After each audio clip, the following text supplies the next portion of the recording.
कृष्ण हरे हरे हरे राम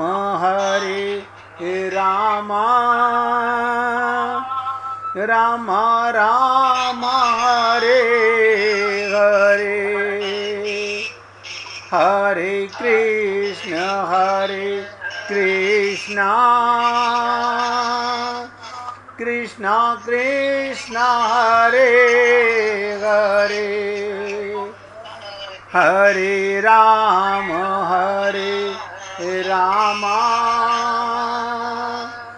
राम राम हरे हरे हरे कृष्ण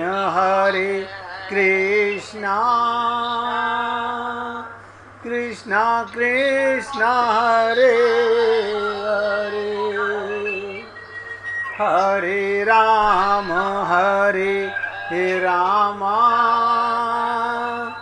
राम राम हरे हरे।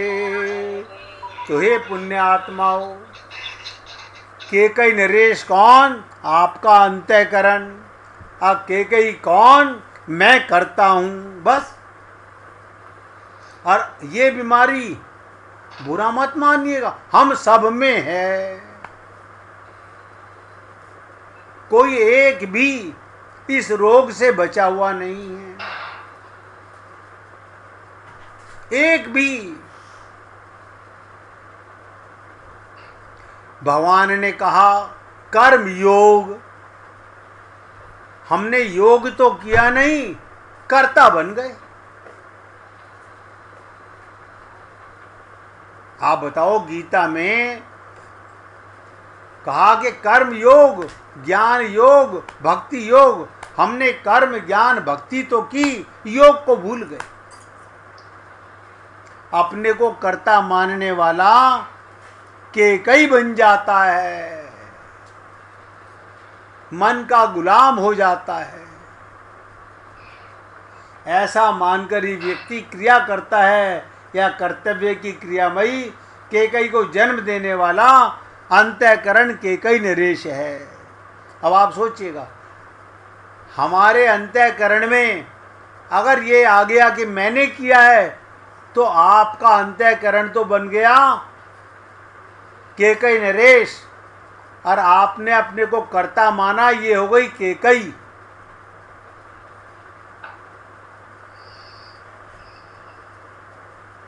केकई नंदिनी के चरित्र पर यदि हम विचार करें तो पाएंगे उनके साथ कुछ समस्याएं जुड़ी हुई हैं, और वो समस्याएं संसार में प्रत्येक क्रियापरायण व्यक्ति के साथ जुड़ी हुई। इसका सीधा सा तात्पर्य है, जिस क्रिया के मूल में मैं कर्तव्य हूँ, कर्तव्य है, वहाँ उसके साथ समस्याओं का जुड़ना अवश्यम भावी है। अगर आप किसी भी काम को कर्ता बन के करोगे, तो आपके साथ ये केकई की जो समस्या थी वो सदा जुड़ी रहेगी।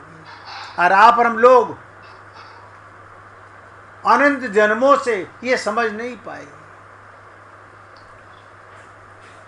आप लोगों ने भी कभी रामचरितमानस में इतना गहरा संवाद या इतना गहरा प्रसंग ना सुना होगा, ना जाना होगा। सब में ये रोग है, मैं तो कह रहा हूं ना, हम सब में ये बीमारी है। जो व्यक्ति अपने को कर्ता मानेगा, उसका अंतःकरण केकई नंदिनी केके नरेश हो गया, और कर्म करने वाला केकई बन गया। अब वो तो समस्याओं से जुड़ेगा ही जुड़ेगा। इसलिए जहाँ भी कर्म का उपदेश दिया गया है, वहाँ पर उसके साथ एक अन्य बात भी निश्चित रूप से कही गई है। बहुत ध्यान से सुनेंगे। उसके साथ साथ एक बात और कही गई गीता में। भगवान, आपको पता नहीं होगा कि गीता में 700 श्लोकों में सबसे ज़्यादा श्लोक कर्म पर ही हैं। थोड़ा सा चर्चा करूंगा, आपको पता चल जाएगा क्या आप गीता पढ़ करके क्या ये समझ पाए?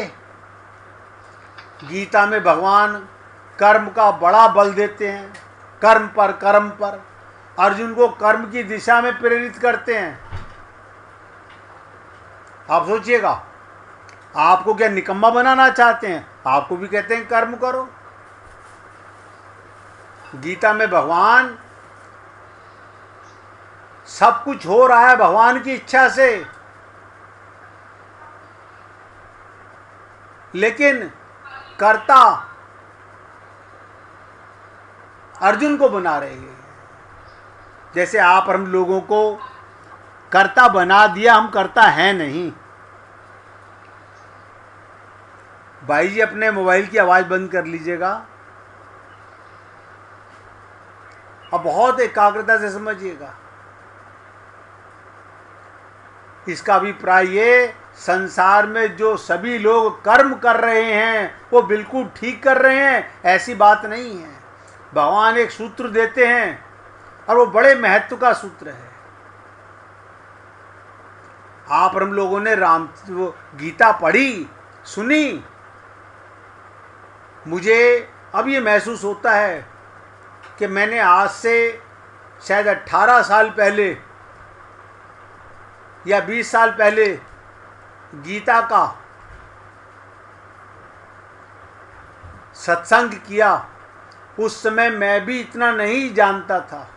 आज मुझे लगता है कि कहीं ना कहीं उसमें मेरे अंदर भी बहुत कमियां थी, और आज भी अपने में कमी ही महसूस करता हूँ, और अपनी कमियों को अपने आप देखने का प्रयत्न भी करता हूँ। मैं आपके मुख से अपने मुख से बोल रहा हूँ, मेरे अंदर भी हजारों कमियां होंगी।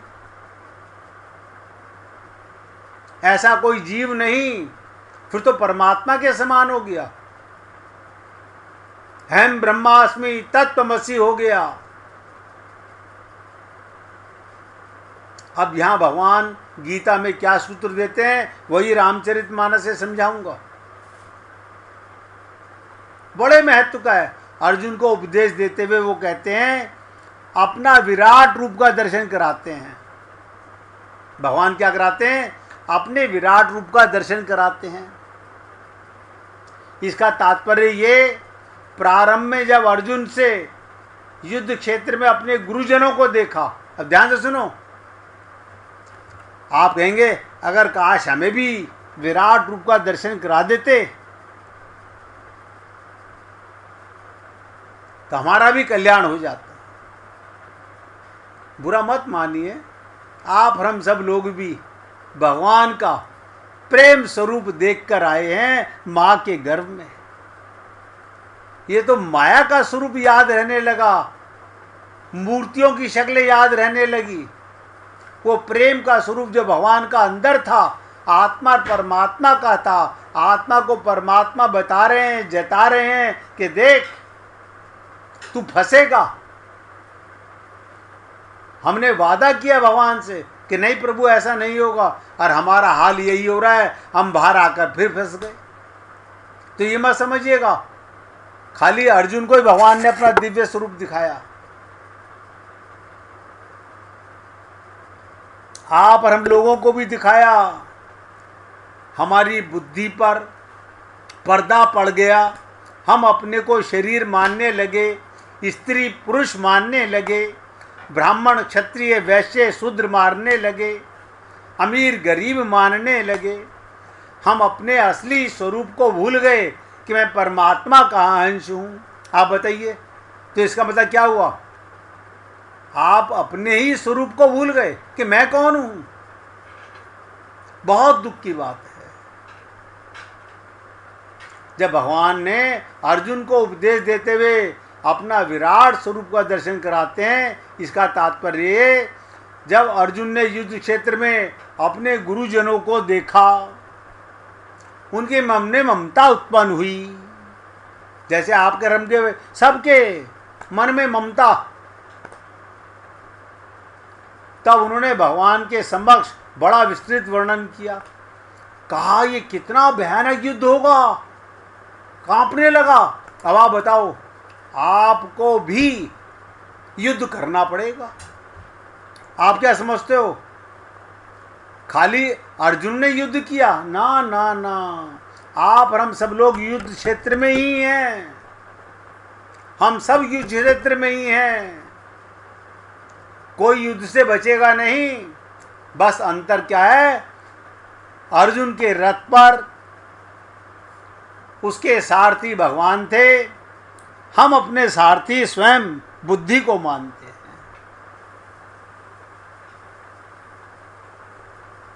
जबकि है नहीं बुद्धि, लेकिन हम मानते अपनी बुद्धि को है। तो जैसे ही अर्जुन ने अपने गुरुजनों को देखा, उसकी तो गिग्गी बन गई, डर गया कि प्रभु ये तो बड़ा भयानक युद्ध होगा। जिनसे मैंने युद्ध कौशलता सीखी, और यहाँ तो ऐसे ऐसे द्रोणाचार्य, भीष्म पितामह, कृपाचार्य, इनसे युद्ध,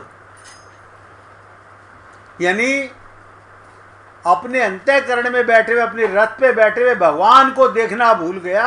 उन्हें देख करके आप और हम लोग भी यहीं आकर फंस जाते हैं। हम युद्ध क्षेत्र में हर बार हार के चले जाते हैं। इस बार फिर कोशिश कीजिए। देखो एक बात बताओ, हार तो सुनिश्चित है, अनंत जन्मों में हारे हो, इस जन्म में भी हारोगे, तो हारने में तो कोई कमाल ही नहीं है। हारे हुए तो हो ही, जीतने का प्रयत्न करो, समझने का प्रयत्न कीजिएगा। क्या बोले, ये कितना भयानक युद्ध होगा, इसका परिणाम भयंकर होगा, बड़े बड़े योद्धा मारे जाएंगे, और इसके बाद समाज में अनाचार, वर्ण संकरता फैलेगी। अब परिणाम ये होगा कि पितृगण अपने लोगों से पतित हो जाएंगे। इस प्रकार न केवल वर्तमान में, भविष्य में भी इस युद्ध का बड़ा भीषण दुष्परिणाम होने वाला है। काश हम समझ पाते, प्रत्येक व्यक्ति के जीवन का युद्ध है, ये अर्जुन का युद्ध नहीं है। हम सबको भी, हम भी युद्ध क्षेत्र में हैं। हम तो ममता मोह आसक्ति में लग गए, समझ ही नहीं पाए युद्ध क्या है। भगवान ने कहा तुम्हारा युद्ध माया से होना है, और भगवान ने गीता में ही कहा देवी ही सा गुणमयी मम माया दुरत्या, इसको अपनी ताकत से कोई दूर नहीं कर सकता। लेकिन आप और हम लोग, अरे क्या बात करते हैं, हमने इतना पैसा कमा दिया है कि आने वाली 10 पुश्तें खाएंगी। हम लोगों का भ्रम कितना पागलपने का है।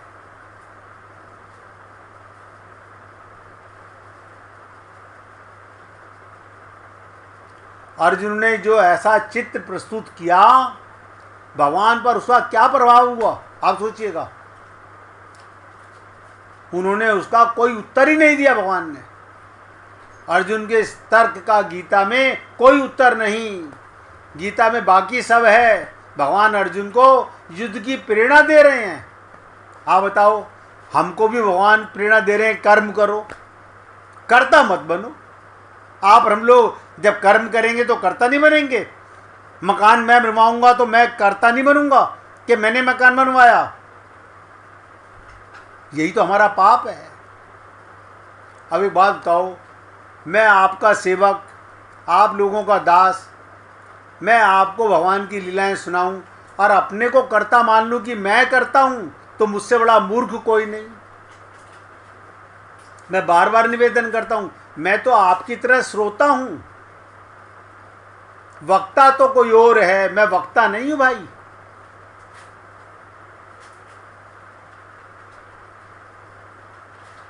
अर्जुन ने ऐसा चित्रण खींचा भगवान पर, उसका क्या प्रभाव, कोई प्रभाव नहीं। भगवान ने कोई जवाब ही नहीं दिया। अब आप और हम लोग भगवान के आगे कैसे कैसी बातें रखते हैं, भगवान सुनते तक नहीं। भगवान अर्जुन को युद्ध की प्रेरणा दे रहे हैं, हमें भी प्रेरणा दे रहे हैं, कर्म करो कर्म करो कर्म करो। परंतु अर्जुन जिस भयावह भविष्य का चित्र खींच रहे हैं, भगवान उसका खंडन नहीं करते। वो ये नहीं कहते कि जैसा वो सोच रहे हैं वैसा नहीं होगा। देखो अर्जुन डरा हुआ है, भगवान ने ये नहीं कहा, उसका खंडन भी नहीं कर रहे। और भगवान क्या कहते हैं वो भी समझ लो। इस विषय में उन्होंने कुछ कहा ही नहीं। भगवान अर्जुन के इस महत्वपूर्ण प्रश्न को भूल गए। जैसे आप और हम लोग, आज आप याद रखिएगा जीवन में,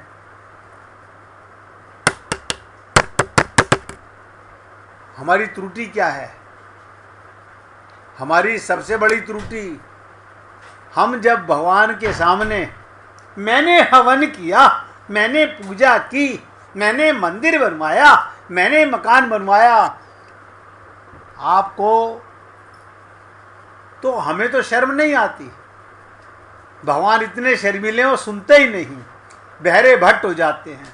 वो कहते हैं बच्चा है, कोई बात नहीं, नादान है, ये जानता तो कुछ है नहीं।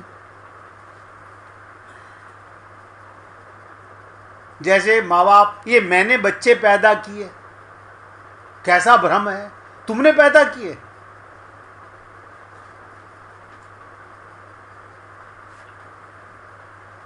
कैसा भ्रम है जीव का।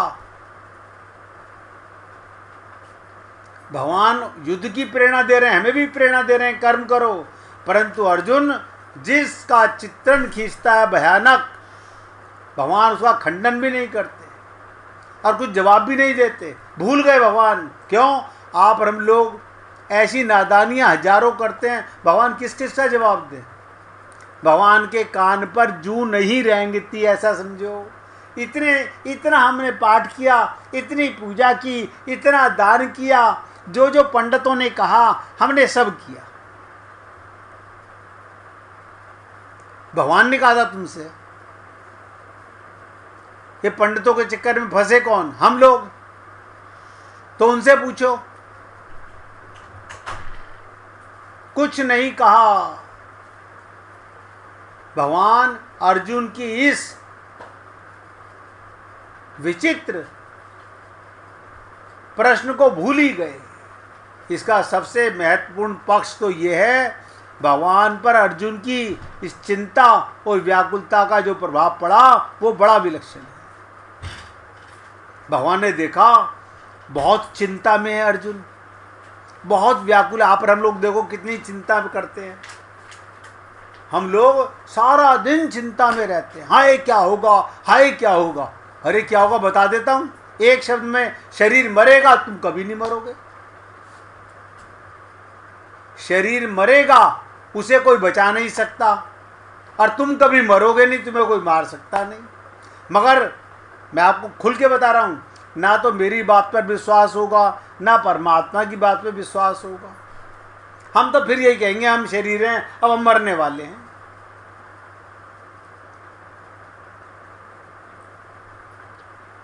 भगवान पर अर्जुन की चिंता का, व्याकुलता का जो प्रभाव पड़ा वो बहुत विलक्षण। अर्जुन ने इतनी बढ़िया बात कही तथा दूरदृष्टि के साथ उन्होंने युद्ध के भावी परिणामों को भी विचार किया।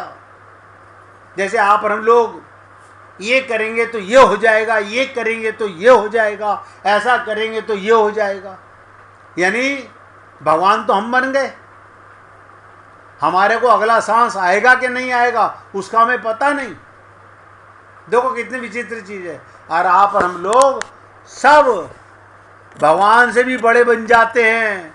ऐसा करेंगे फिर ये रिजल्ट होगा, ऐसा करेंगे फिर ये होगा। मैं आम का पेड़ लगाऊंगा, फिर उसमें फल लगेंगे, फिर उसकी गुठलियां बोऊंगा, फिर पेड़ बनेंगे।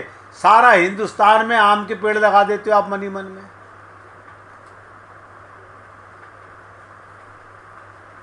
अपने मन मियाँ मिट्ठू बनते रहते हैं हम लोग, भगवान हंसते रहते हैं।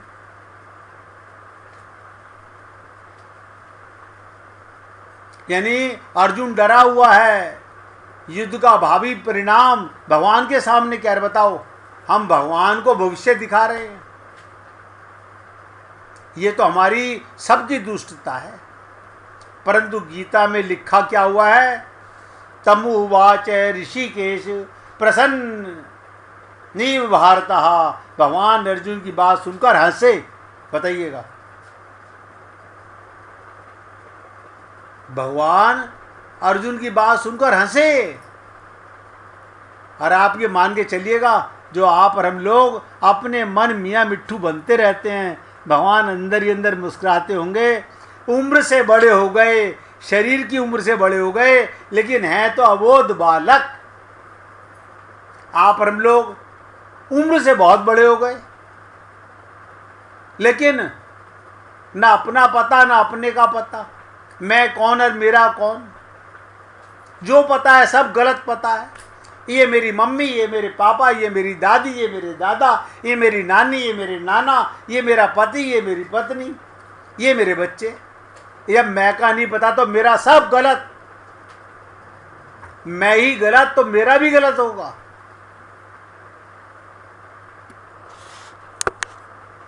आप भी सोचते होंगे, ऐसी विचित्र बातें सुनने को नहीं मिलती। अब सब जने सोचेंगे, जब अर्जुन भगवान को ऐसा चित्रण दिखा रहा है, भविष्य इतना विकराल होने वाला है, तो भगवान को तो बड़ा खुश होना चाहिए था, अर्जुन की तारीफ करनी चाहिए थी। लेकिन भगवान तो उसकी बात सुन के हंसे। जैसे आपके सामने कोई छोटा बच्चा, मम्मा मैं दुकान पे जाऊंगा, फिर ये कमाऊंगा, फिर देखना ये बनाऊंगा, फिर देखना ये बनाऊंगा, फिर देखना ये बनाऊंगा, तो आप क्या कहोगे? हंसोगे कि बच्चा कैसी दूरगामी बातें करता है। ऐसे भगवान भी हम पर हंसते हैं। इसके बाद क्या होता है? पहले 1 मिनट कीर्तन, बड़ा विचित्र प्रसंग है, एकाग्रता से सुनेंगे तो समझ आएगा। श्री कृष्ण